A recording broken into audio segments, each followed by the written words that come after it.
I am the master of my fate.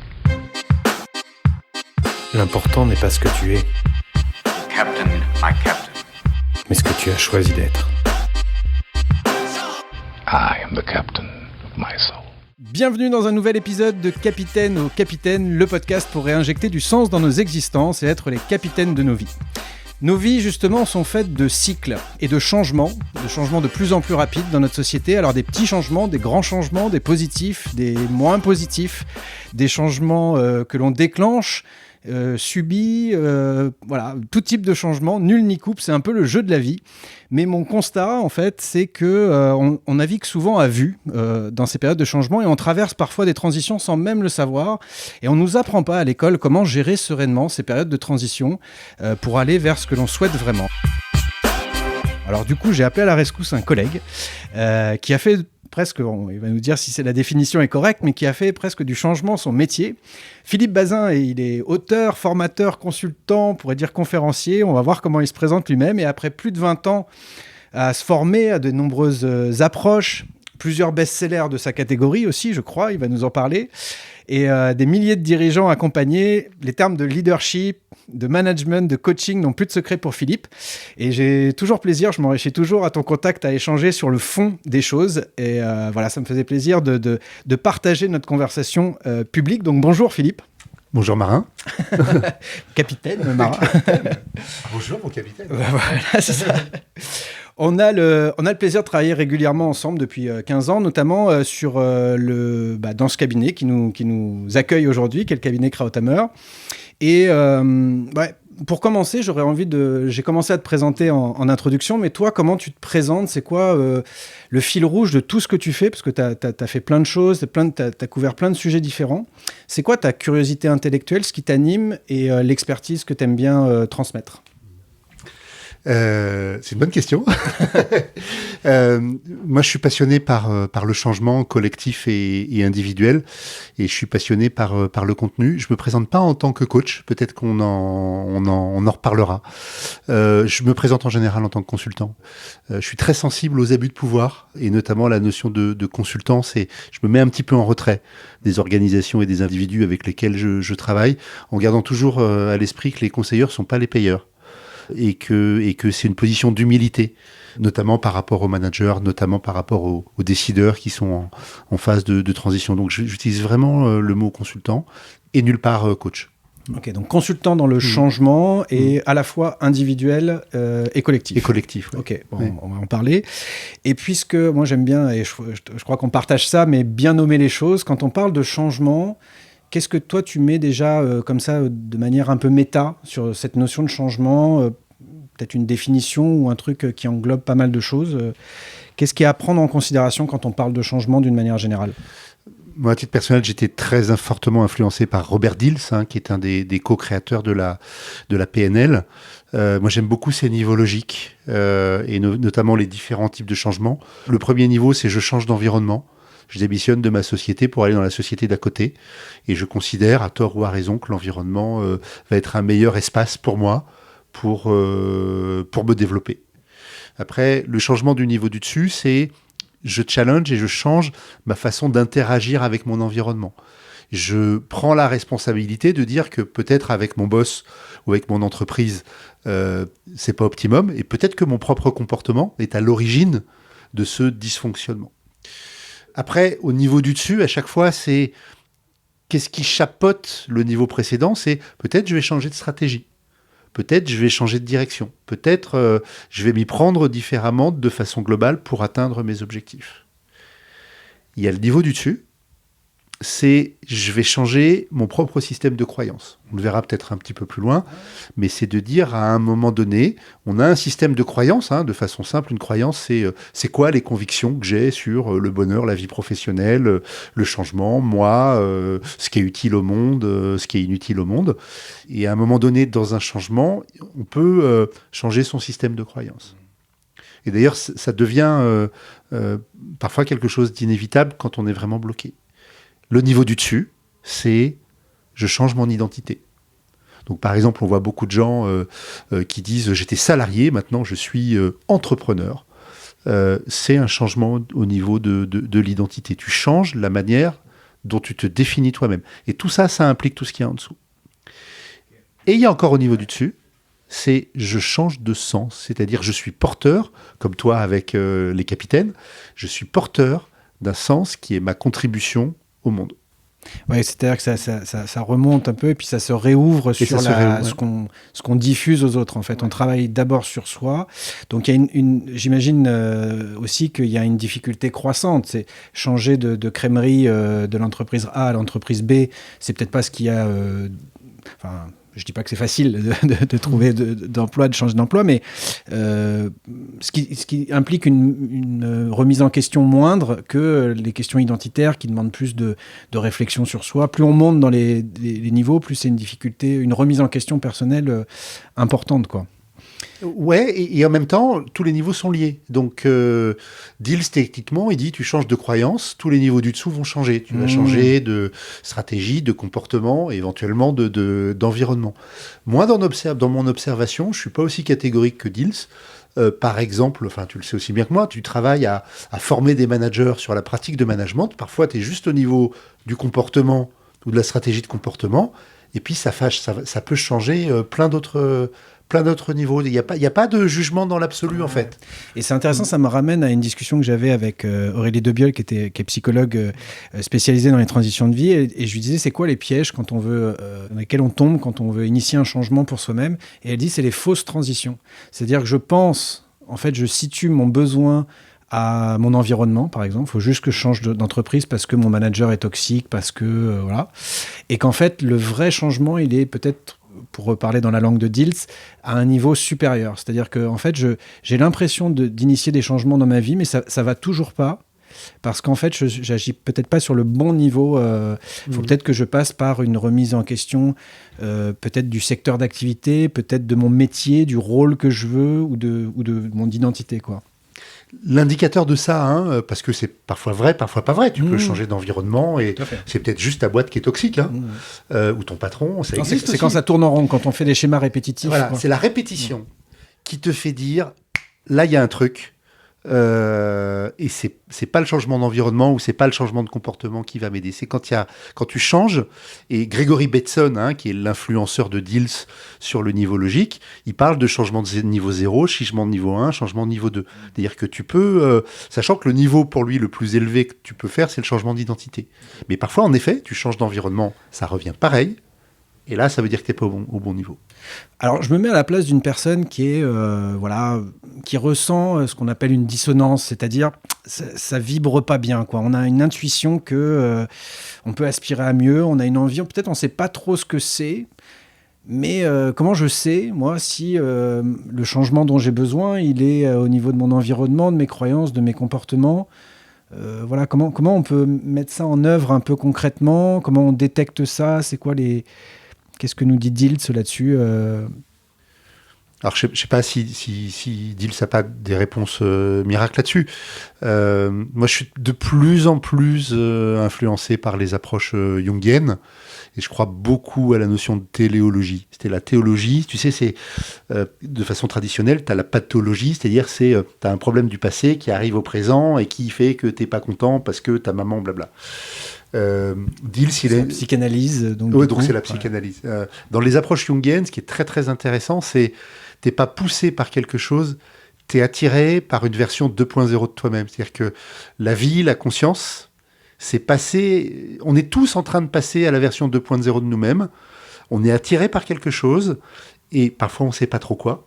Et puis, parfois aussi, on résiste par rapport à quelque chose. Tu peux résister parce que tu as des contraintes financières dans ta vie, tu es attiré vers un nouveau job, tu es attiré dans... Et donc, on résiste. Et c'est là où les difficultés commencent quand on résiste à cet appel. Après, par quoi je suis attiré, ce qui est ta question, c'est pas évident à voir. Moi, ce que je constate, c'est le privilège du cheveu gris, c'est que plus tu as du recul sur ta vie. Il y a une super vidéo de Steve Jobs à Stanford. Ah, j'adore. C'est partie de mes... Ouais, il dit, voilà, tu vis... À chaque moment, tu es attiré vers une prochaine étape. Tu sais qu'il y a un truc qui te frustre dans ton travail. À tort ou à raison, tu vas changer de boîte parce que... Ou tu vas aller dans telle direction de job. Et l'idée, c'est de dire, plus tu avances dans la vie, plus il y a une direction. C'est ce que vraiment un fil rouge en fait. Un fil rouge, mais que tu découvres après, et tu te dis ah ouais, tout ce que j'ai vécu, y compris peut-être des moments difficiles, c'était en train de m'amener là, et tu le découvres au fur et à mesure. Donc peut-être le premier point de départ, c'est peut-être cette attitude de prise de recul, de prise de hauteur, d'analyse, quoi, de se déconnecter, de s'offrir des bulles personnelles de temps pour soi, pour essayer de dégager un petit peu ce fil rouge en disant finalement qu'est-ce que je veux plus, qu'est-ce que je veux, se reconnecter à ses envies aussi profondes, qu'est-ce que j'aimerais. Ça peut être un bon point de départ avant de chercher un accompagnement ou de partir dans une réflexion ou de jeter le bébé avec l'eau du bain, comme on dit. Mais peut-être de s'offrir des temps avec soi-même pour faire un peu ce côté prise de recul, quoi. Ouais, le temps avec soi-même, c'est toujours très important. Moi, j'aime beaucoup la question qu'est-ce qui donne de l'énergie, qu'est-ce qui te retire de l'énergie. Dans ton job actuel, tu as forcément des tâches qui te donnent de l'énergie. À pas confondre avec fatigue, ça n'a rien à voir. Hein. Et puis, qu'est-ce qui te retire de l'énergie ? Et l'idée, c'est de dire... Dill, s'il avait un exercice très intéressant, c'est... tu rentres chez toi le soir, tu mets tes deux mains comme ça, et tu dis, c'est quoi mon niveau d'énergie ? Et attention, c'est pas une question d'énergie physique. Tu peux être épuisé, parce que tu as fait une journée dure, mais tu es dans un haut niveau d'énergie. Et il dit, c'est quoi mon niveau d'énergie ? Et tu sens ça presque physiquement. Et de dire, si j'ai un niveau d'énergie haut, qu'est-ce qui m'a donné de l'énergie dans la journée ? Si j'ai un niveau d'énergie bas, qu'est-ce qui m'a retiré de l'énergie ? Ça veut dire que j'ai dû faire appel à ma détermination, à plein de trucs qui m'ont fait baisser en énergie. Je le fais, moi, ça, personnellement, avec des verbes d'action plutôt que des tâches. Tu vois, est-ce que organiser, ça me prend de l'énergie ou ça me donne de l'énergie ? Est-ce que négocier, ça me donne de l'énergie ou ça me prend de l'énergie ? Je trouve que c'est un bon... Avec toujours le principe, c'est ce qui te donne de l'énergie, cherche à en faire plus. Ce qui te retire de l'énergie, débrouille-toi pour en faire moins. Et tu regardes où ça t'amène dans ton job, en fait. Tu regardes vers quoi tu es appelé, sur quoi tu butes. Ça peut vraiment être une façon de trouver son cap. Ok, tu nous as parlé de Dill. Est-ce qu'il y a d'autres approches ou d'autres inspirations que tu nous conseilles aussi d'explorer un peu pour l'exercice intellectuel, ou en tout cas toi qui t'ont aidé ou marqué personnellement ? Moi, depuis quelques années maintenant, je suis vraiment très très motivé par une approche qui s'appelle le process work, sur lequel j'étais très fier, avec 2 autres personnes spécialistes du truc, d'écrire le premier livre en 2021. C'est un bébé du premier confinement, Introduction à la pratique du process work. Et je suis vraiment fan de cette approche. C'est vraiment deux anglicismes qu'il faut que tu nous développes un petit peu. Ouais. C'est quoi le process work ? Le process work, c'est une approche téléologique. Et c'est valable pour les organisations ou pour les individus. L'idée, c'est de dire, je suis attiré, ou l'organisation est attirée vers une version 2.0, je commence à résister. Il y a des choses qui me plaisent pas trop dans cette organisation, dans la vie. Il y a des conflits qui arrivent soit à l'intérieur de moi, entre des parties de moi, soit dans l'organisation entre des personnes. Et c'est juste le signe qu'il y a un truc qui est en train de se polariser. Et la personne qui a créé le process work, elle vient de la physique. Et elle dit, quand il y a une chaleur, c'est-à-dire qu'il y a un conflit à l'intérieur de moi entre 2 parties ou dans l'entreprise, c'est juste de l'information qui cherche à remonter. Il y a un truc qui cherche à émerger. Un signal, quoi. C'est un signal, je résiste. Et l'idée, c'est de dire, qu'est-ce que ça fait si j'amplifie ce signal ? De pousser le curseur pour voir... Pousser le curseur, la plupart du temps, on a tendance à... Quel exemple concret tu pourrais nous donner pour que ça... Par exemple, aujourd'hui, je suis en basse énergie, je suis un peu déprimé. On a tendance à repousser ça, en disant faut que je me secoue, etc. Et Mindel, il fait ça. Enfin, c'est le créateur du process work. Je vais m'allonger par terre et je vais déprimer un peu et je vais voir où ça me mène. D'accord. Et souvent, ce truc qu'on a repoussé, ça t'amène quelque part, en fait, vers une prise de conscience. Mais si je suis en conflit avec mon manager, je vais exagérer le conflit pour me mettre en colère, ça marche aussi dans ce sens-là. Si tu es en conflit avec ton manager, peut-être que tu as besoin d'un facilitateur. Mais en tout cas, ton manager, c'est à 2 niveaux. C'est-à-dire que toi, en tant qu'individu, il y a un truc qui émerge chez ton manager qui est quelque chose qui veut dire quelque chose pour toi, et vice-versa. Mais au niveau de l'organisation, il y a aussi un sens, en fait, sur cette polarité qui va se passer entre ton manager et toi. Et en fait, on va augmenter cette polarité, on va la tenir, on va se poser la question, qu'est-ce qui cherche à apparaître, en fait? Okay. C'est quoi le truc qui est en train d'apparaître et auquel je résiste? Être à l'écoute des signaux faibles, quoi, pour les amplifier un peu, pour voir... Oui. Okay. Est-ce que, par rapport à ce que tu nous dis, tu nous as parlé de signaux, de conflits, etc., est-ce que tu partages que peuvent dire certains qu'on ne change que par ennui ou par souffrance? Est-ce que c'est une croyance que tu partages, ou est-ce qu'on peut être complètement bien et être motivé par une version, ce que tu appelles une version 2.0, se réinventer? Non, je crois pas. 3 heures et 2 copies doubles. Ouais, j'ai pas l'impression qu'on change que par souffrance. On change par appel, en fait. Et cet appel, je peux y résister ou je peux l'accepter. Mais moi, je change beaucoup par appel. Mais après, le truc, c'est que ce qu'on dit, c'est quelque chose qui t'appelle et auquel tu résistes. Ça peut amener une pathologie, et même une pathologie physique. Hein. Tu as beaucoup de maladies qui sont liées à ça. C'est-à-dire que, enfin, c'est prouvé maintenant, il y a un lien. La maladie, c'est le mal à dire. Le maladie, ouais. C'est de dire, parfois, tu as des gens qui sont négatifs sur leur organisation, sur leur vie, etc. Ils sont conscients, c'est pas drôle d'être négatif. Hein. C'est du boulot, c'est de la souffrance. Et quelqu'un qui est négatif sur son environnement, il sait qu'il est négatif et il en souffre. Et derrière ce négatif, il est appelé par quelque chose, en fait, je pense. Peut-être j'avais envie de te poser la question à ce moment-là, là ça me vient maintenant, mais comment toi tu gères ça d'un point de vue personnel avec tout ce que tu peux connaître de nos changements? Quels sont tes petits tips, tes petits secrets personnels quand tu sens que c'est pas forcément des changements énormes, tu vois, mais quand tu sens ces signaux, voilà, je cherche des moyens concrets de s'appliquer ça dans nos vies sur la base de ton témoignage. Hein. Je dis pas qu'il faut faire ce que toi tu fais, mais voilà, comment toi tu gères ça J'essaye de plus en plus de m'inspirer alors les Chinois appellent ça le Tao, c'est de dire c'est quoi l'air du temps qui est en train de m'appeler. Ce matin, j'avais une formation. Je mets toujours un point d'honneur à arriver 1 heure en avance. Tout a été difficile pour moi dans le fait d'y aller. Donc il y a 2 niveaux. Il y a un niveau réalité consensuelle où je me bats pour essayer de trouver le bon train, pour y arriver, parce que je dois être à l'heure. Mais derrière, je me dis, qu'est-ce que ça me dit sur cette journée? Et puis juste au même moment, j'ai reçu des SMS de quelqu'un qui me dit, je suis bloqué ailleurs, sur une autre ligne, sur une ligne TGV. Donc là aussi, c'est le Tao du jour, c'est de dire, qu'est-ce que ça me dit sur la journée, en fait? Cette histoire de je veux aller quelque part, et c'est bloqué. Et on est tombé sur une journée où beaucoup de personnes, c'était un petit groupe de 7, avaient des trucs très très lourds dans leur vie professionnelle, dans leur vie personnelle. Donc c'est en Tao, dans le Yiking, on dirait c'est l'énergie, le jour de l'énergie bloquée. Et c'est ok, hein, c'est de dire. Et l'idée c'est de dire, faut pas résister à ça. Si, il y a un niveau où tu résistes, t'es en retard, t'accélères, mais il y a un niveau aussi, je cherche à comprendre vers quoi ça m'amène en fait. Et c'est vraiment l'idée, c'est de dire nos frustrations, nos appels, nos difficultés, vers qu'est-ce qui est en train d'essayer de m'appeler en fait.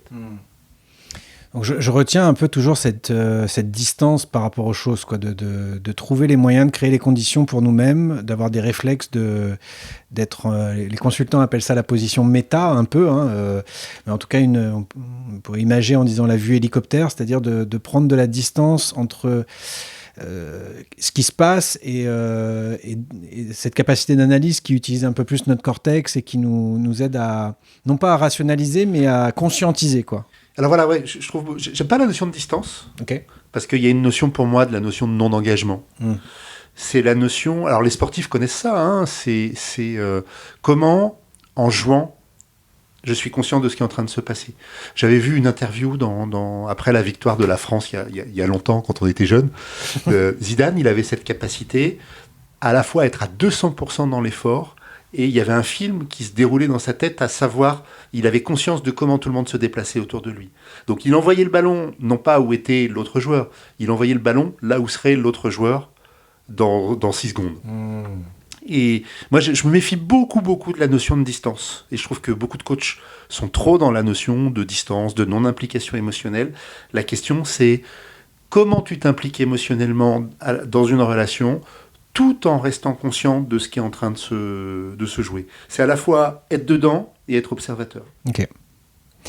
Tu m'offres la transition, tu as parlé des coachs, notamment alors de manière croissante, il y a de plus en plus de coachs, mais j'ai l'impression que la période de Covid qu'on a vécue, etc., a déclenché des vocations. On a une explosion maintenant d'un monde de coachs, et sur les réseaux sociaux, etc., il y a de plus en plus de coachs. Qu'est-ce que tu en penses un petit peu de cette offre pléthorique qui existe? Est-ce que c'est bien? Est-ce que c'est... Voilà. Quelle analyse tu as d'un peu de ce... J'avais envie de dire de ce marché, mais c'est dur de parler d'un marché quand on est sur le bien-être de l'humain, mais voilà, de cette offre qui est proposée maintenant et de l'explosion du nombre de coachs. Moi, j'ai beaucoup d'affection pour les coachs parce que la plupart de mes amis sont coachs et il y a des gens incroyables à la fois de résilience, de partage, de générosité. Je suis très, très critique sur le monde du coaching.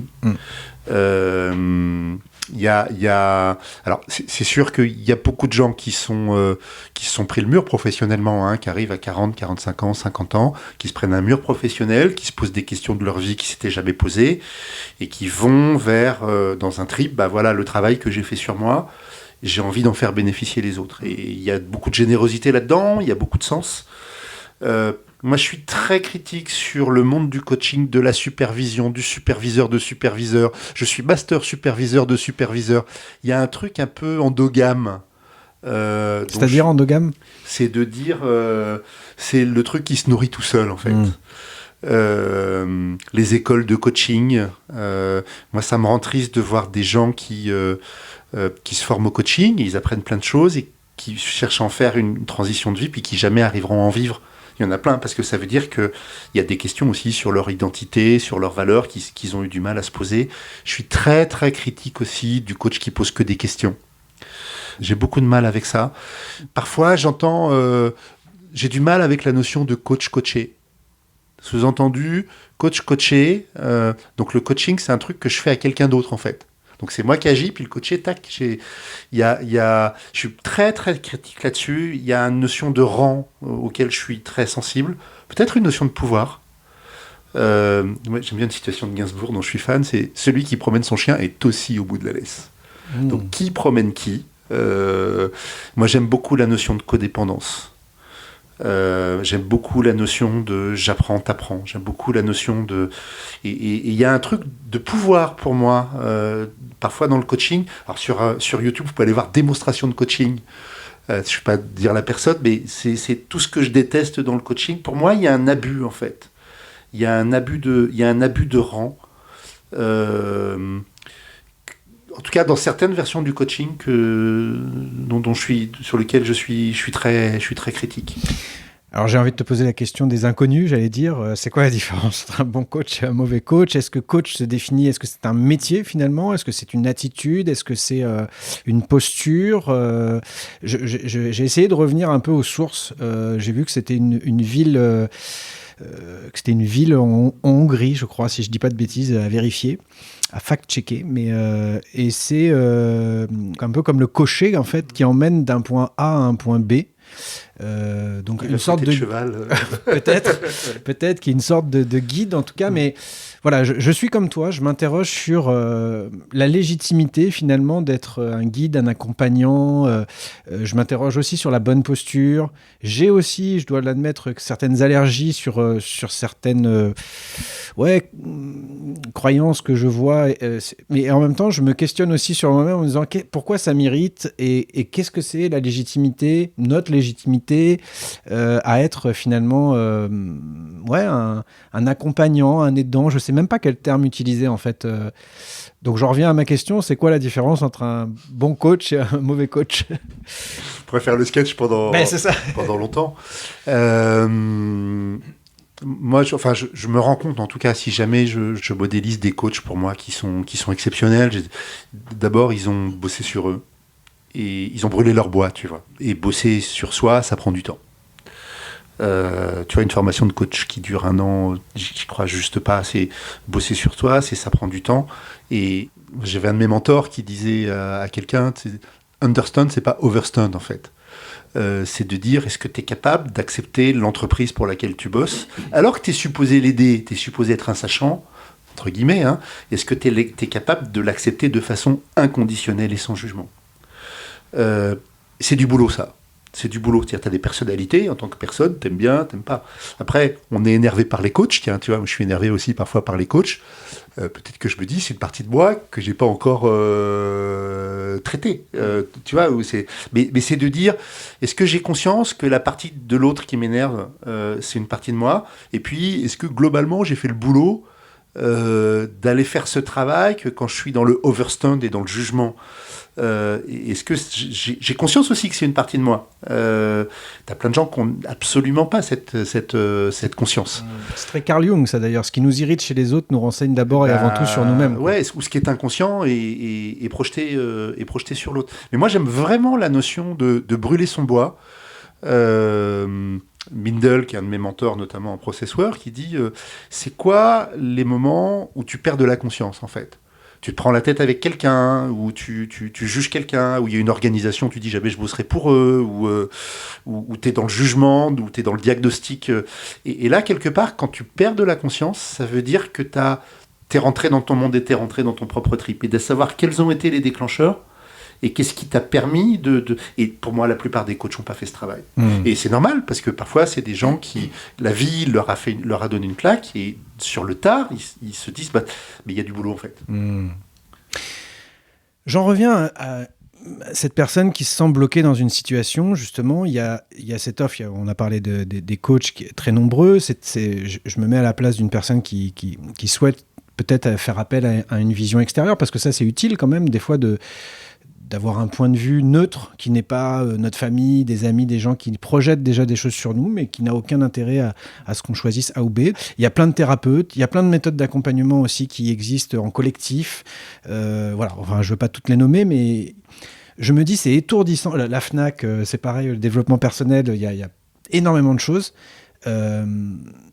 Par où commencer quand voilà, est-ce qu'il faut aller voir déjà une aide extérieure pour avoir une sorte de diagnostic personnel? Est-ce qu'il faut enfin voilà, qu'est-ce que tu conseillerais à quelqu'un qui se sent dans cette dissonance là, dans cet appel comme tu disais? La première chose, c'est est-ce que j'ai une image de moi suffisamment positive pour pouvoir avancer? Je vois beaucoup de gens qui ont une mauvaise image d'eux. Ça arrive très souvent pour plein de raisons. Je vois ça beaucoup chez des jeunes femmes qui ont une image de soi qui est pas top. Je vois beaucoup chez les gens issus de minorités. Donc tu as plein de types de minorités, par exemple issus de l'immigration, et t'as des abus qui ont eu lieu, tu vois, dont t'es porteur. Et moi je dirais la première chose, c'est peut-être d'aller voir un psychologue, ou en tout cas de travailler sur ses abus, sur son image de soi, parce que tant qu'on a cette image de soi qui est un peu négative, on peut se retrouver un peu victime. Hein. Donc tu peux tomber sur le mauvais coach ou le mauvais psy, tu peux partir dans un mauvais trip. Après, si tu es à peu près clair sur ton image de soi, tu t'es posé des questions, si à ce moment-là, tu peux commencer à chercher un coach, c'est-à-dire c'est quelqu'un qui va t'aider. Après... la question, c'est est-ce que ça t'aide, en fait? Et à ce moment-là, fais-en plus.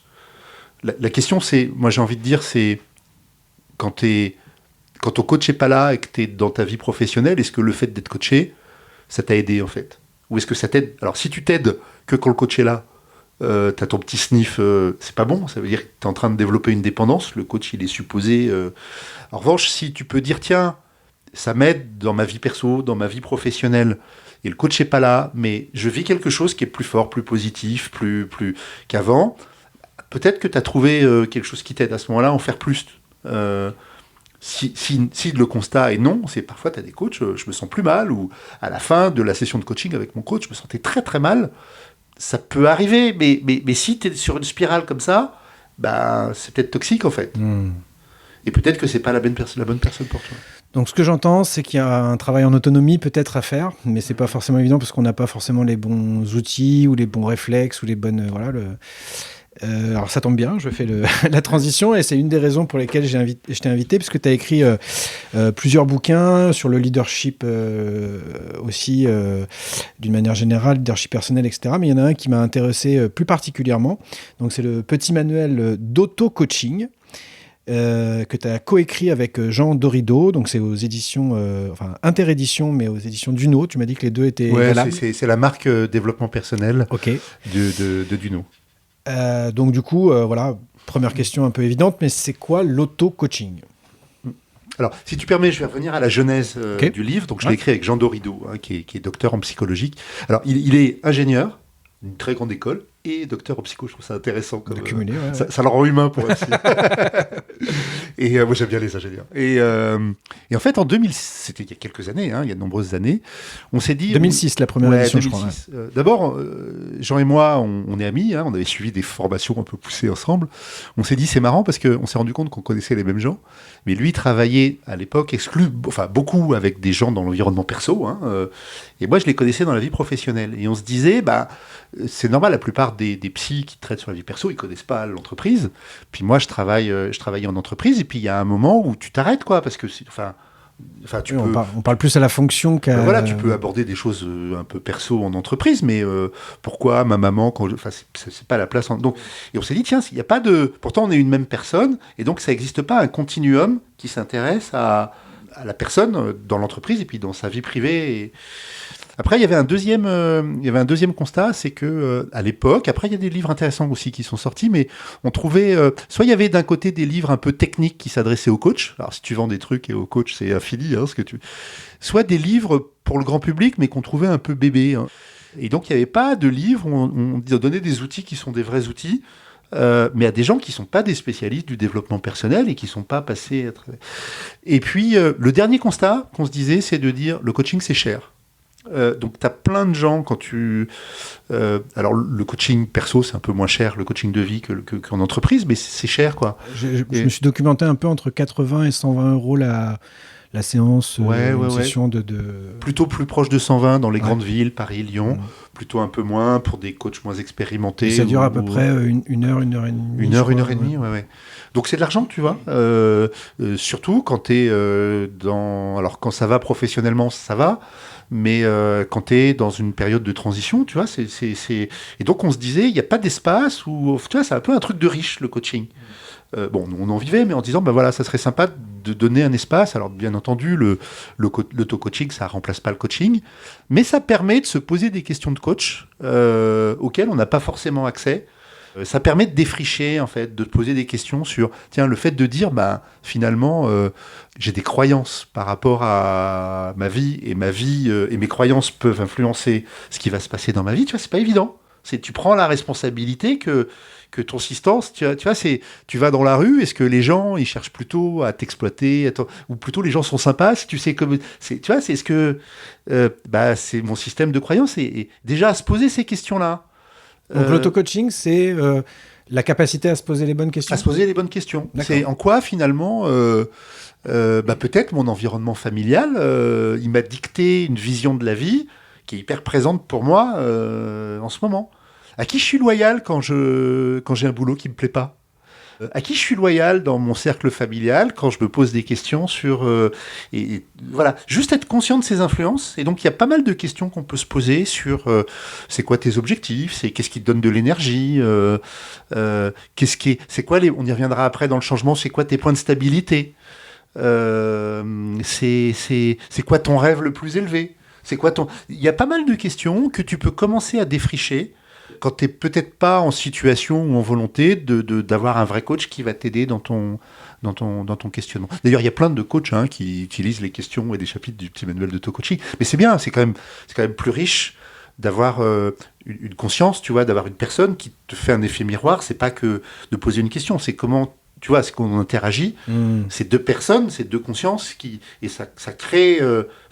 tous les deux, on est plus intelligents à deux que tout seul, quoi. Donc tu le vois un peu comme un point de départ finalement, c'est déjà le travail que je peux faire en toute autonomie, par moi-même, à mon rythme, de manière asynchrone, etc. avant éventuellement de dire si ça c'est toujours pas suffisant, je peux aller activer un point de vue extérieur parce que j'ai déjà effectué un travail. Une chose que je vois aussi qui peut-être qui est la raison pourquoi le coaching ne marche pas toujours, indépendamment de la qualité de la personne qui accompagne, c'est que parfois les personnes qui cherchent cet accompagnement cherchent la réponse miracle, vont chercher une personne renommée, etc., en disant parce que la personne elle est qualifiée, bonne, elle a fait ses preuves, ça va marcher. Alors qu'ils ne sont pas forcément prêts à mettre l'investissement personnel. Donc c'est vrai que d'un côté, le fait d'aller voir une personne externe, c'est un engagement puisque je m'y tiens. Et puis derrière le côté financier, ce qui est gratuit n'a pas de valeur, comme on dit. Donc comme je m'y investis, ça m'oblige à un investissement personnel. Ça peut être. Mais déjà, avant tout, de vérifier, peut-être par l'auto-coaching déjà, est-ce que je suis prêt à investir 1 heure par semaine dans ce... Et si je ne suis pas prêt à ça, peut-être que je ne suis pas prêt pour une démarche de coaching aussi. Parce que le coach, normalement, il n'est pas censé faire tout le boulot. C'est un investissement personnel. Donc, tu le vois comme un point de départ, peut-être avant d'aller voir un coach, et comme quelque chose de complémentaire, c'est ça ? Ouais, c'est ça, c'est le fait de prendre une série de décisions. Déjà, petit manuel d'auto-coaching, tu vas dire, est-ce que vraiment ça aide un livre par rapport à un vrai coach ? Puis après, tu vas regarder le prix, je crois que ça vaut 24 €, c'est super cher.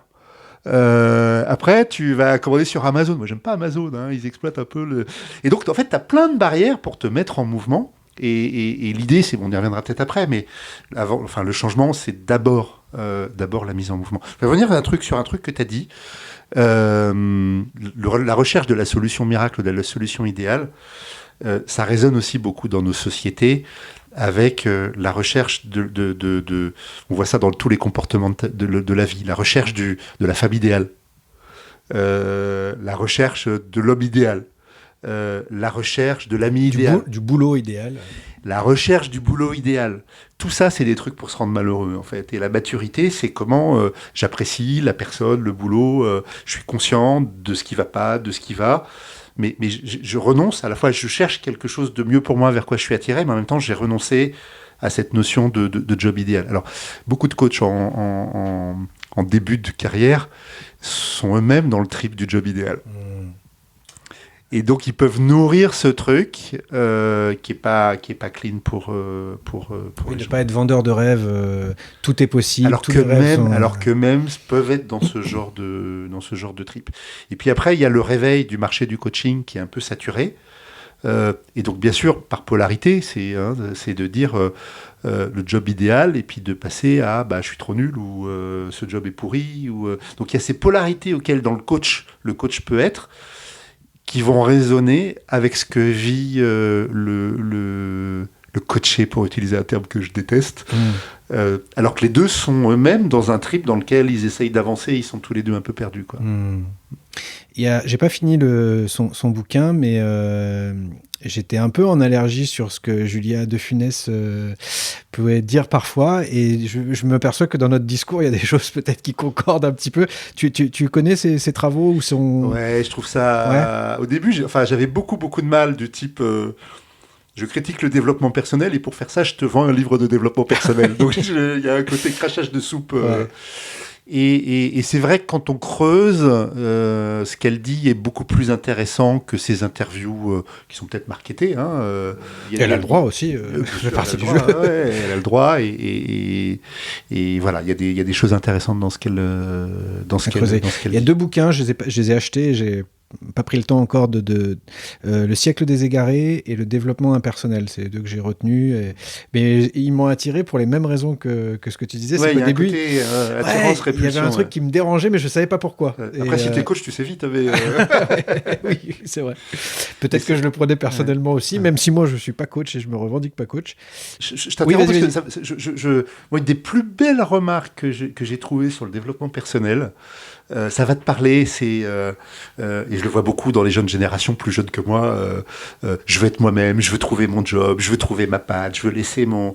Et j'avais un de mes mentors qui s'appelle Max Choupard, qui est pareil aussi un Suisse allemand, il y en a plein il disait, c'est vachement bien tout ça, trouver soi-même, trouver sa voie, trouver qui on est, il dit j'ai rien contre, c'est super bien, les jeunes sont vachement là-dedans, etc.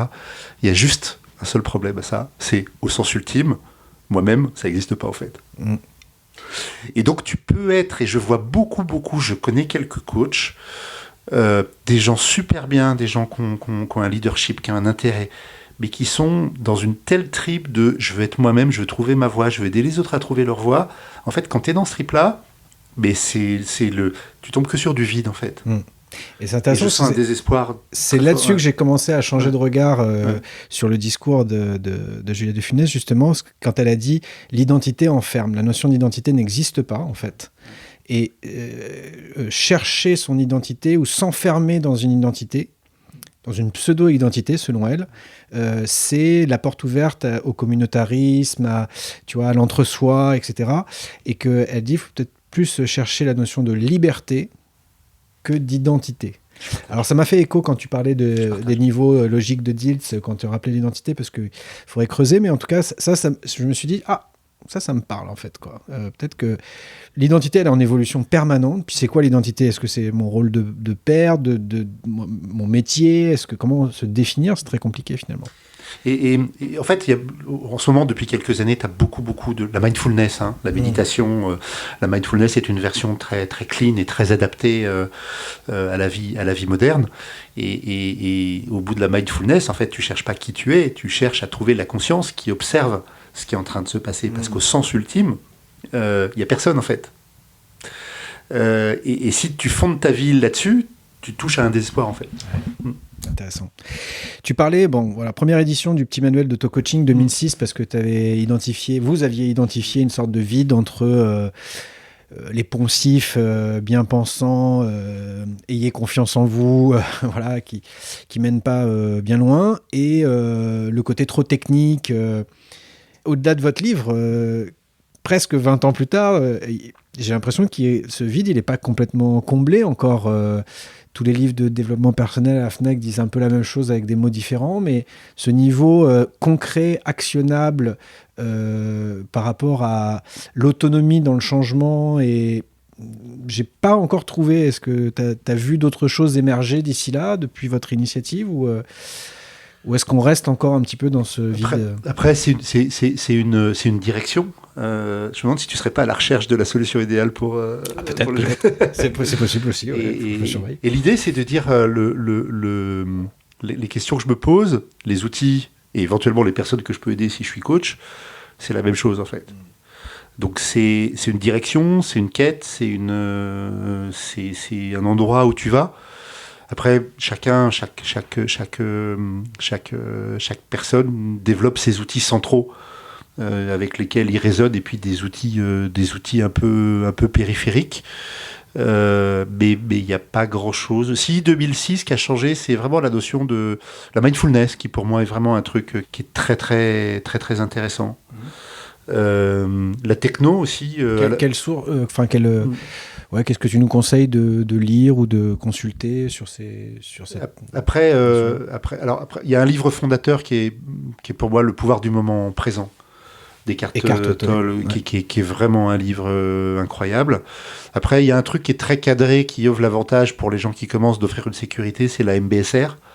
John Kabat-Zinn, qui est le créateur donc il y a des instructeurs MBSR. C'est un truc assez cadré, donc qui est assez safe. Ça peut être un bon moyen pour commencer et puis explorer ces questions-là. Mais pour moi, c'est le principal changement qu'il y a eu depuis 2006, c'est dans ces directions-là. Et puis la technologie, c'est toujours la technologie, elle est ambiguë, c'est comme l'argent. L'argent, c'est Robert Dills, je crois, qui disait ça. Ça peut te permettre d'être plus libre, de faire le bien autour de toi. Ça peut te permettre d'acheter plus de drogue si tu es dans un mauvais. Donc et la technologie, c'est clairement les deux. C'est toi ça va accentuer tous les trips dans lesquels tu vas être bon ou mauvais. Donc ça change pas mal de choses. Tu as des applications de mindfulness. Je sais que Jean Dorido, mon co-auteur du petit manuel, il est beaucoup chez Zenfi, qui est une application qui est vraiment intéressante. Tu as pas mal de choses qui peuvent t'aider en fait. Ok. Il y a un autre sujet aussi puisque tu sais que je questionne le sens, et tu interviens beaucoup dans le changement collectif et dans les entreprises. Alors je change de sujet, mais peut-être que tu voulais compléter. Vas-y. Mais voilà, ça me questionne. On était tous les deux au contact d'entreprises aujourd'hui. Et on parle beaucoup de cette notion de sens au travail. Je veux savoir ce que tu en pensais. Pourquoi, à ton avis, ça devient beaucoup plus prégnant comme question pour les individus qui a 10 ans, ou 15 ans, ou 20 ans. Voilà, pourquoi on a ce besoin de non pas d'épanouissement personnel à travers le travail, mais de sens. Voilà. Qu'est-ce que ça veut dire pour toi? Quelle analyse tu as sur ce phénomène aussi qui s'amplifie un peu plus chaque année? Déjà, il y a la destruction des vieux paradigmes. Maintenant, les religions sont passées. Donc, la notion du pourquoi je fais les choses, la notion du sens, la notion de la direction, qui est liée aussi avec la quête du développement personnel et du qui suis-je, qui est dans l'air du temps. Ce que dit Mindel, qui est le créateur du Process Work, qui dit par exemple le burn-out, qui est un sujet qui est présent, il dit le burn-out, c'est pas l'épuisement en fait. L'épuisement, c'est autre chose. C'est la fatigue de l'épuisement plus la perte totale du sens. Ça veut dire qu'à un moment donné, je ne sais pas à quoi je contribue, qui est un besoin où je me suis déconnecté de ça. Donc les gens ont une vraie demande de pourquoi je fais les choses. Alors, dans les jeunes générations, moi je suis toujours épaté. Tu sais, Krauthammer, on est proche de pas mal d'assos ou d'entrepreneuriat social, on fait du pro bono et tout ça. Moi je suis toujours épaté de voir des jeunes adultes qui ont 25 ans, qui ont fait des écoles incroyables. Tu vois, tu as du HEC, ESSEC, tes grosses écoles d'ingénieurs, qui bossent dans des entreprises à vocation sociale et puis qui gagnent le tiers de ce qu'ils pourraient gagner. Et alors, c'est l'époque qui veut ça. C'est l'époque qui veut ça. T'as aussi le fait qu'à 25 ans, tu vis chez tes parents à Paris et que quand t'es en couple, c'est autre chose. Mais t'as une vraie demande et t'as des vrais choix courageux de gens qui renoncent, t'as des communautés qui se créent. Donc derrière le truc qui nécessite du courage, t'as une vraie quête, alors qui est en lien aussi avec l'écologie très très souvent, et le sentiment que la planète arrive à une limite et qu'il doit se passer des choses draconiennes, sinon ça va être compliqué. Et puis la fin des anciens modèles, la voiture, mon appart, peut-être pas forcément positif de nos parents, enfin peut-être nous, mais par exemple le premier confinement, moi les gens de ma génération l'ont plutôt bien vécu parce qu'on vit dans une grande maison, mais quand t'es un jeune couple de 28 ans avec un enfant, enfin c'était dur quoi. Donc le sentiment qu'on arrive au bout d'un modèle. Et puis en tant qu'être humain, on aime bien contribuer à quelque chose. D'ailleurs, c'est un des besoins fondamentaux. Diels l'a identifié dans les conditions de longévité. Tu as pas mal de conditions. Une des conditions, c'est le sentiment d'être utile à quelque chose. Mais moi, c'était le cas avant. Je veux dire, il y a 30 ans, l'humain avait ça en lui aussi, cette utilité...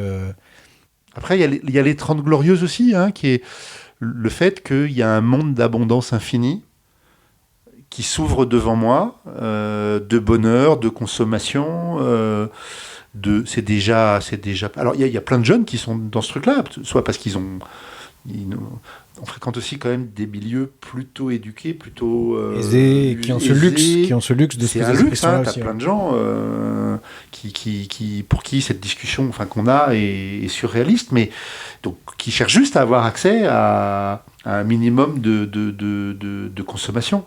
Mais quelque part, ce rêve, je pense que tu as le rêve des communautés. Je pense qu'au bout de l'individualisme, il y a le vide.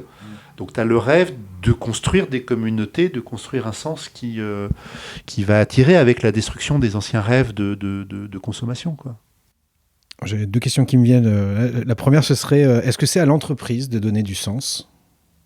Parce qu'on voit, pourquoi je pose la question, on voit beaucoup l'éclosion des entreprises à mission. Je crois que toutes les entreprises du CAC 40 ont une mission de changer le monde et de rendre le monde meilleur, etc.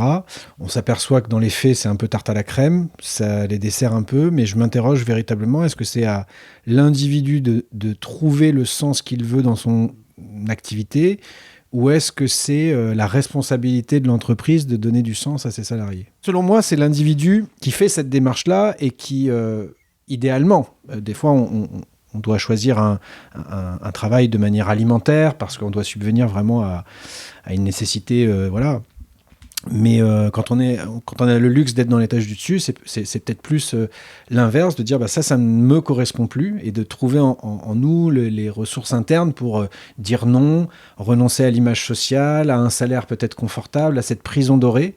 Voilà. Bon, du coup, je pars plus dans un commentaire que dans une question. Mais après, c'est la force du libéralisme qui est de se régénérer au moins partiellement, alors quitte à travestir un truc, mais très clairement, tu vois, il y a plein d'entreprises pour lesquelles moi j'aimerais pas aller. Il y a quelques années, on avait fait une proposition dans le cabinet, puis on a vu des jeunes qui disaient non, moi je vais pas faire de proposition pour cette entreprise-là, ou je veux pas travailler avec eux. Donc c'est nouveau, tu vois, et la question c'est est-ce que tu t'accepterais de travailler pour toutes les entreprises qui t'appellent ou pas? Ça se défend, hein.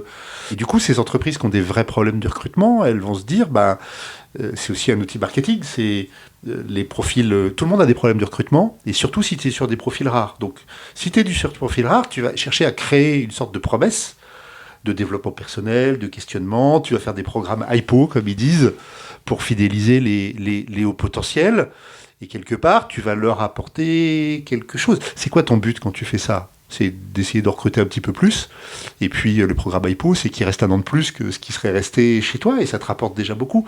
Mais en faisant ça, tu aides peut-être des gens à se poser des questions qui ne se sont pas posées. Moi, on a certains de nos clients des jeunes diplômés brillantissimes, 27 ans, qui ne se sont jamais posé des questions sur qu'est-ce qui me motive, parce qu'ils sont à fond dans le...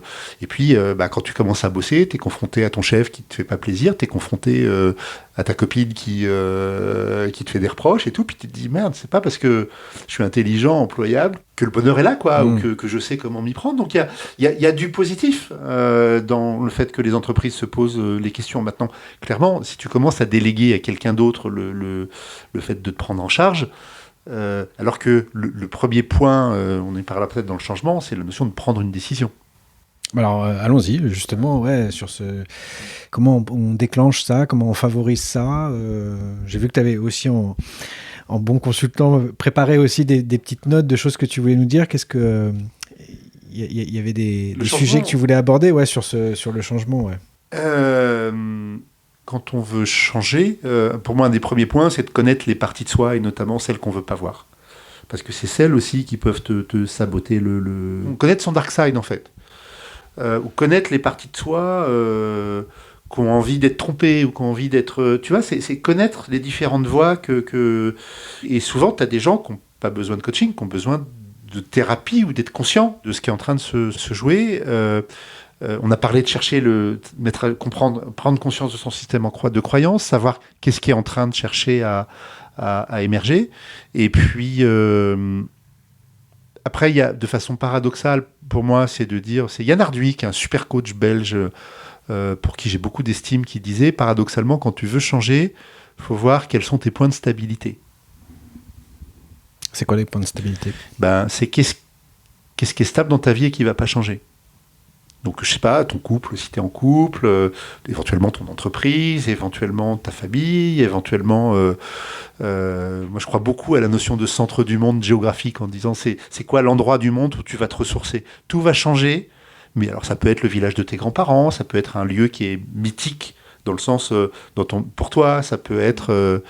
en tout cas, c'est quoi l'ensemble... Ça peut être des valeurs aussi, mais c'est quoi l'ensemble des points de stabilité, c'est-à-dire tout ce qui ne va pas changer dans ta vie et justement qui va autoriser le changement. Tu peux redire le nom de la personne qui parle de ces points de Yann Arduy. Yann Arduy, ça m'intéresse.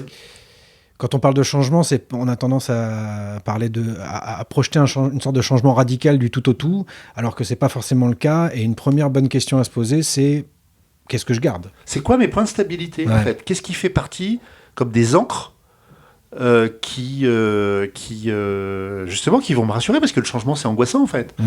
Ce sur quoi je peux prendre appui Ce sur quoi je peux prendre appui, ce qui sera toujours là demain, et qui va m'aider. C'est pour ça qu'on dit, dans des âges, moi j'aime un peu passer cet âge-là, mais moi je vois dans les gens autour de 40 ans, tu vois, tu peux avoir des questions sur ta vie professionnelle et tu peux avoir ton couple qui bat de l'aile. C'est compliqué. Alors il y en a qui arrivent très bien à faire ça, mais on dit un changement après l'autre. Parce que c'est compliqué de perdre en même temps tous ces points de stabilité. Après, ça se gère. Après, tu vis des périodes très compliquées et t'arrives. Mais Donc je change de boulot et après je changerai de femme, c'est ça? Ouais, ou l'inverse. Mais les deux en même temps, tu vois, c'est... Non, c'est dur. Blague à surtout, part, parce qu'on ouais. plaisante, mais blague à part de pas se fixer une marche trop haute, voilà, de rester dans quelque chose qui est gérable en termes de sérénité, en termes de...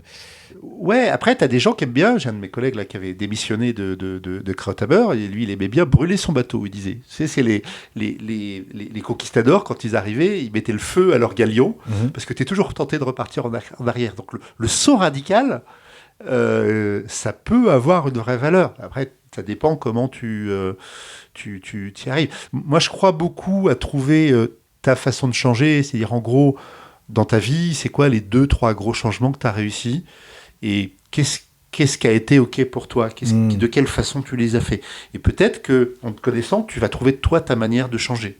Peut-être le saut radical, peut-être... mais c'est ma projection, mais moi je crois beaucoup à la notion de continuité. C'est de dire, j'aime pas la notion de brûler son bateau, c'est de dire, là où je suis aujourd'hui, c'est quoi ma prochaine étape qui va m'emmener vers quelque... Mais tu as plein de façons qui sont... tu as des gens qui ont vraiment des changements très radicaux, qui changent de vie, qui changent de pays, qui changent de... C'est ça qui leur correspond. Parce que c'est quoi, toi, ta façon de réussir un changement, et qu'est-ce que tu peux tirer des 2-3 changements positifs que tu as réussi à faire dans ta vie sur ta façon de faire, en fait. On reboucle finalement un peu avec l'auto-coaching, parce que ça, je ne sais pas si on l'appelle connaissance de soi ou conscience de soi, mais c'est petit à petit, au fil de nos expériences, de conscientiser les mécanismes qui nous conviennent bien, en fait, pour ce qui a pu marcher pour un changement de travail ou un changement d'école ou un changement de pays peut être répliqué parce que, pour donner d'autres exemples que de brûler son bateau, peut-être que je prends le temps de consulter les 5 personnes qui comptent le plus pour moi pour leur demander leur avis, peut-être que je suis plus à l'aise avec la théorie des petits pas et avant de changer de boulot et de démissionner, de claquer la porte, je peux passer en 4/5e parce que c'est plus graduel comme changement et ça me va mieux. Donc je réfléchis à voix haute, hein, tu me dis, mais s'inspirer peut-être de ce qui se dit ou des références que les autres peuvent nous apporter pour prendre à droite, à gauche et fabriquer notre propre recette petit à petit. Parce que, en fait, ce que je vois, c'est que ce cycle de changement, et j'aime bien cette notion de continuité finalement. La vie, c'est le changement, quoi. C'est ça.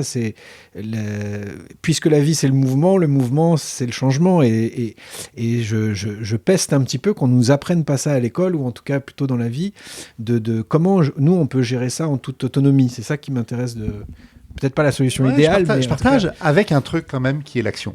C'est dans le bouquin, c'est l'action est la seule métrique mesure de changement. C'est de dire, à un moment donné, l'eau est un peu froide, tu peux tourner autour du pot, mais à un moment donné, il faut y aller. Et il y a des types de personnalités à force de demander à tes potes, tu peux tourner, et c'est l'action qui va. Donc c'est très philosophique sur la nature humaine. Hein, c'est l'action qui tu vas avoir une fois que tu as agi. Et je crois que c'est Coelho, un truc comme ça. C'est tout l'univers conspire mais c'est l'action. Il y a un truc de très fort dans le fait de décider d'une action alors que t'es pas complètement prêt. Robert Dills, le fameux auteur des livres logiques, lui, il avait développé la notion. À vos marques, point d'interrogation, feu. Et puis après, prêt. Toujours l'idée, c'est de dire, si tu attends d'être prêt, en fait, tu vas reporter l'action. Il y a un moment donné, il faut être un peu fou. Il faut y aller. Il faut décider. Comment on déclenche ça avant la maladie, avant de se faire virer, avant que la vie nous y oblige? Ça m'intéresse de savoir comment on peut concrètement stimuler, encourager, parce que, encore une fois, si on peut être dans un état d'inhibition un petit peu, de tétanie, qui fait que ça nous paraît, cette injonction à dire il faut y aller, elle nous paraît insurmontable. Quels sont peut-être les petits repères avec le privilège des cheveux blancs que tu peux nous... Alors, il y a des pistes dans le livre. Ah, voilà. C'est de bonne guerre. Le truc, c'est de bonne guerre. C'est qu'est-ce que je peux décider maintenant, en fait? Qu'est-ce que je décide maintenant? Peut-être de dire non à quelque chose qui est abusif. Ça peut être de se former. Ça peut être... moi, je dis beaucoup à des gens qui sont en questionnement, trouve-toi sur Internet un stage de développement perso, un truc un peu barré. Vas-y, juste À l'intuition, quoi. Ouais, à l'intuition. Te pose pas de questions, ça t'appelle, vas-y. Ouais, tu regardes juste sur Internet que c'est pas une secte. Et puis t'y vas. Le pire, si c'est pas une secte, le pire qui puisse t'arriver, c'est que c'est des mauvais. Mais de toute façon, ça va t'amener à te poser des questions. Et cette question, elle va t'amener à passer du temps avec toi, quoi. Mais c'est décide maintenant.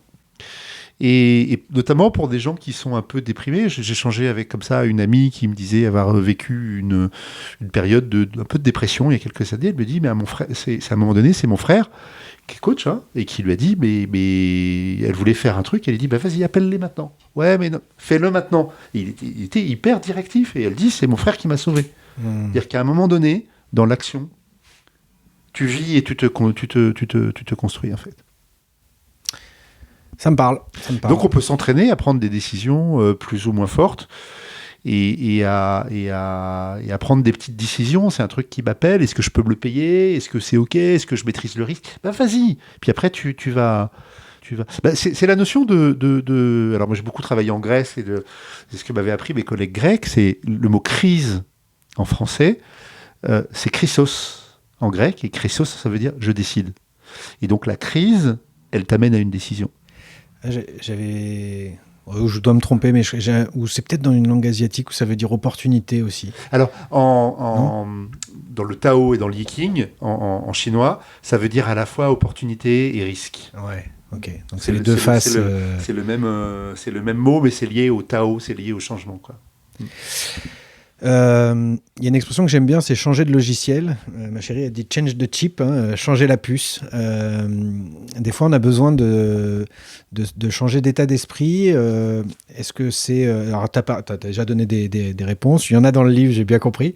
Est-ce que c'est des discussions inspirantes ? Est-ce que c'est casser ses routines ? Est-ce que c'est... voilà, qu'est-ce qu'on peut faire au-delà de ça pour changer de logiciel, changer d'état d'esprit finalement alors, il y a beaucoup de choses autour du mindset, je sais, mais voilà, même question, peut-être un peu complémentaire. Comment on peut changer d'état d'esprit, changer de logiciel, retrouver cette notion de dynamique C'est explorer, décider, se connaître. C'est choisir. Alors après, tu as des gens, y a des mécanismes de changement qui travaillent en profondeur. Tu as des gens, tu te lèves un matin, puis il s'est passé un truc, notamment sur une prise de conscience. Mais pour faire ça, il faut bosser en fait. Oui, le déclic, il apparaît comme magique à un moment donné. C'est la cristallisation de ce qu'on a semé en amont, quoi. Ouais. Tiens, il y a peut-être une question. Alors en thérapie du changement, ça s'appelle la question Steve de Chaser, c'est la question miracle. Je connais pas. Elle est géniale. Tu te lèves un matin et tous les changements dont tu avais rêvé sont présents. T'as rêvé, t'as changé de logiciel en fait. T'es une nouvelle personne. Ça s'est passé pendant la nuit mais tu ne sais pas que tu as changé. Tu pars dans ta journée comme d'habitude. Alors, je sais pas, tu prends peut-être ta douche, ton petit déjeuner ou ta douche, enfin, tu vois. Et l'idée, c'est de dire à quel moment de la journée tu vas te rendre compte que quelque chose a changé. Et qu'est-ce qu'aura changé, en fait ? Ah, c'est intéressant, ça. Comment tu vas savoir que tu as changé et que tu es une nouvelle personne et qu'est-ce qui a changé ? Et l'idée, c'est, à la réponse à cette question, décide-le maintenant. Ok. Je creuserai ça. C'est la question du miracle. La question du miracle. Steve de Chaser. Steve de Chaser. Ouais. Très bien. Est-ce qu'il y a d'autres choses que tu souhaitais partager avec nous, Philippe, qui te semblent intéressantes en termes de compléments, puisque je vois qu'on a déjà passé une heure ensemble et je ne veux pas abuser de ton temps non plus, mais voilà, est-ce qu'il y avait des choses que tu souhaitais rajouter par rapport à ce que tu percevais de notre échange, qu'on n'aurait pas forcément dit ou... Sinon, j'ai deux dernières questions. Non, alors c'est un échange très très riche. Moi, ce que j'ai envie de dire, c'est de dire ne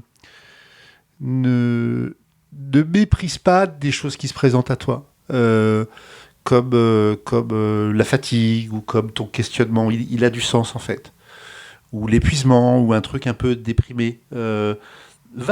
Explore-le en fait. Va voir ce que ça te dit. Il y a un processus dans la psychologie jungienne qui est de dire au bout d'un moment, quand tu creuses un état, il y a quelque chose qui se passe, qui est très très très très intéressant. Okay. Et donc il y a un retournement et il y a des parties de soi qu'on n'aime pas, qu'il faut oser aller voir. Nos fameux dark side aussi dont tu... Alors voilà, le dark parlais. side, d'en être conscient, d'aller le voir, de l'explorer. Les parts d'ombre. Et en fait, quand on le traverse, il y a souvent quelque chose de très riche. Et un des signes aussi, ou un des témoins de la souffrance humaine, c'est il y a des parties de soi qu'on repousse parce qu'elles sont pas OK. Alors parfois, moralement, elles peuvent te poser problème, mais derrière ça, c'est quoi le truc qui est riche pour moi et que je suis en train de marginaliser?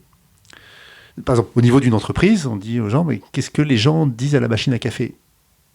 Pourquoi ils ne le disent pas à la machine à café? Parce que c'est pas OK de le dire ailleurs. Mais en fait, il y a une richesse, il y a des trucs. Alors c'est négatif, toi, quand tu es dirigeant, mais il se passe un truc, en fait. Il y a tout un processus qui est vivant à la machine à café que tu as interdit. Et c'est des parts qu'on marginalise, ou si la personne te fait trop suer, tu lui demandes de partir. Mais il se passe un truc, en fait. Ok, d'explorer ça.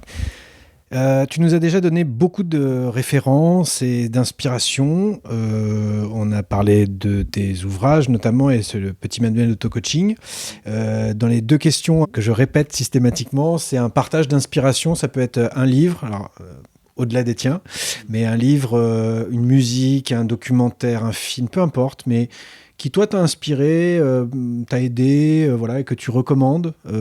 Pas forcément sur la logique de changement, mais voilà, un truc qui t'a marqué, que tu as envie de partager parce que ça te semble utile à... Le premier, c'est le pouvoir du moment présent, qui est vraiment pour moi un truc qui est différent du coaching, mais qui alors il y a des gens qui n'accrochent pas, hein, mais il y a des gens pour qui vraiment ça aide à travailler de façon très riche sur le qui je suis en fait, la notion d'observateur. Moi, il y a un livre, en tout cas, je travaille beaucoup en entreprise, il y a un livre qui m'a beaucoup touché. Alors, malheureusement, il est archi épuisé en français, il vaut une fortune. Il se trouve en anglais, c'est Bâti pour durer de Jim Collins. Mm-hmm. Je ne l'ai pas lu, mais j'ai beaucoup entendu parler. Ouais. Qu'est-ce que les entreprises bâties pour durer sur le temps ont de différent des autres, en fait? En gros, c'est entre nous et nos concurrents, on a les mêmes compétences, la même organisation, la même... C'est quoi? Il tombe sur les valeurs, en fait. Et il y a plein de déclinaisons de ce livre, mais seules les valeurs créent de la valeur, en fait. Et c'est très, très riche en disant... Il y a mon business, mais il y a aussi les croyances et le système relationnel qu'il y a dans mon business. Et que, par exemple, c'est très fort sur Apple. Quand tu achètes un iPhone, t'es fan ou t'es pas fan, mais tu as un système de croyances, de valeurs. Et moi, ça m'a beaucoup... Alors, c'est valable aussi au niveau de l'entreprise, mais c'est valable aussi au niveau individuel. C'est de dire, il y a tes compétences, il y a tes motivations, etc. Mais il y a tes valeurs qui en tant que telles, sont partie de ce que tu apportes au monde, en fait, et du sens pour toi, mais aussi du sens pour les autres. D'accord. Ok. Et ma troisième inspiration, donc là c'est perso, c'est Delphes, en Grèce. Ça fait longtemps que j'y suis pas allé, mais à une époque j'y allais tous les 2 ans, parce que c'est un des chapitres du petit manuel d'auto-coaching, c'est où est ton centre du monde, en fait. C'est quoi le lieu pour toi où les choses arrêtent de bouger? Et moi, ça a toujours été Delphes. Alors, me demande pas pourquoi. Ah ouais, il n'y a pas de... toujours été Delphes depuis que j'ai 20 ans. Ça a toujours été Delphes. Est-ce que c'est une Madeleine pour toi, une Madeleine de Proust? L'idée, c'est de dire, il y a des lieux où tu es connecté au sens. Et c'est un truc aussi qui s'explore, c'est de dire, tiens, si aujourd'hui... tu ressens un appel pour quelque chose. Tu sais, c'est ta question, c'est comment je fais quand... Si tu ressens un appel pour quelque chose et tu ne sais pas ce que c'est, ben, si je me connecte à la Terre, cet appel, il va dans quelle direction? Et si je suis cette direction, ça m'amène où, en fait? Je n'ai jamais réfléchi d'un sens géographique. Et ça me parle, l'ancrage. Hein, c'est l'ancrage, c'est le ici, maintenant, et je suis attiré vers quoi? Et tu as des lieux comme ça qui te ressourcent. Alors moi, c'est Delphes, et chacun a le sien. Ça peut être un arbre, ça peut être la maison de ton grand-père, ça peut être... Et avec ta curiosité intellectuelle, tu n'as jamais essayé d'identifier pourquoi? Qu'est-ce que tu rattachais à ça? Est-ce que c'était... Tu as peut-être pour envie, d'ailleurs. Non, je sais pas le besoin. Non, justement, ça ne m'intéresse pas. Et tu ne te verrais pas habiter là-bas, par exemple? C'est pas un truc... Non, c'est pas ma recherche. C'est un lieu de ressources. Ouais. Quoi. Mon ami Jean Dorido, alors je ne sais pas à quel niveau il dit, il y a un endroit de Paris, il n'est pas parisien, hein, j'ai toujours su que c'est là que je voulais être. C'est un endroit où c'est impossible d'habiter, mais lui, il a réussi. de façon... mais c'est son lieu, en fait. D'accord. Et donc, ça a été un chapitre assez inspiré en disant, où est le lieu, quand t'es paumé, tu sais pas où tu vas, où est le lieu où tu te reconnectes ? Et c'est de là, en fait, que tu vas repartir et que tu vas être appelé par une direction. Et je dirais, c'est ma troisième inspiration. Et chacun a le sien, c'est l'avantage. Ben c'est super parce que c'est original de dépasser les livres, etc. et d'avoir une inspiration qui est un lieu. Tu vois, c'était original. J'ai une dernière question. Je te laisse juste le temps d'y réfléchir, le temps de conclure, mais c'est qu'est-ce que c'est ta définition d'être capitaine de sa vie finalement, en guise de conclusion et puis pour essayer de boucler la boucle un petit peu. Juste avant, pendant que tu as quelques secondes de réflexion, je voulais remercier tous les auditeurs et les auditrices qui nous ont fait le plaisir de nous suivre jusqu'au bout. J'espère que cet échange aurait été nourrissant pour vous. Je vous donne rendez-vous le prochain dimanche du mois. N'hésitez pas aussi à me souffler des parcours ou des expertises inspirantes que vous aimeriez voir dans ces épisodes. Et du coup, je te pose la question à $1 million pour moi, mais qui est forcément compliquée. Mais voilà, qu'est-ce que c'est pour toi être capitaine de sa vie ? Pour moi, la première chose, c'est de trouver sa mythologie personnelle. Il y a un livre de Coelho, l'alchimiste, qui est là-dessus, mais c'est de dire, on a tous notre histoire de l'alchimiste. Si ta vie était un rêve, c'est quoi les parties les plus bizarres de ta vie, c'est quoi le truc qui émerge, c'est quoi ta mythologie, vers quoi tu as été toujours appelé, quels sont les moments dans ta vie où il y a des trucs un peu bizarres qui se sont passés, et ça a du sens pour toi. Tu peux pas forcément le partager avec les autres parce que mais pour toi, ça a du sens. Et la mythologie personnelle, c'est pas un truc objectif, mais c'est le sens de toi. Peut-être pour toi être marin ou tu vois être le capitaine. En fait, il y a un truc en fait. Il y a l'appel de la mer qui va t'appeler et ça fait vraiment sens. Ça fait vraiment sens pour toi. Le deuxième point pour moi, alors c'est peut-être un point plus personnel et plus depuis que je suis un peu vieux, c'est la connexion à la terre en fait. Et on vit dans un environnement urbain, stimulant, avec des gens éduqués, des gens intelligents. On voit plus la terre. Et pour moi, il n'y a que la connexion à la terre qui peut t'amener au sens en fait. C'est un truc très personnel, mais de dire fais du jardinage, mais comment tu te connectes à la terre ? Et si t'es pas connecté à la terre, c'est une priorité absolue. Il y a une sagesse de la terre, il y a une collectif. C'est un truc perso de vieux, mais tout le reste c'est du bavardage et de l'agitation. Et puis être capitaine de sa vie, on en a parlé aussi dans notre échange, c'est décider. Pas forcément des gros trucs, faut s'habituer à la décision, ça fait un peu peur, mais c'est quoi le petit truc que tu peux décider maintenant, quoi. Merci Philippe Bazin. Merci Baptiste.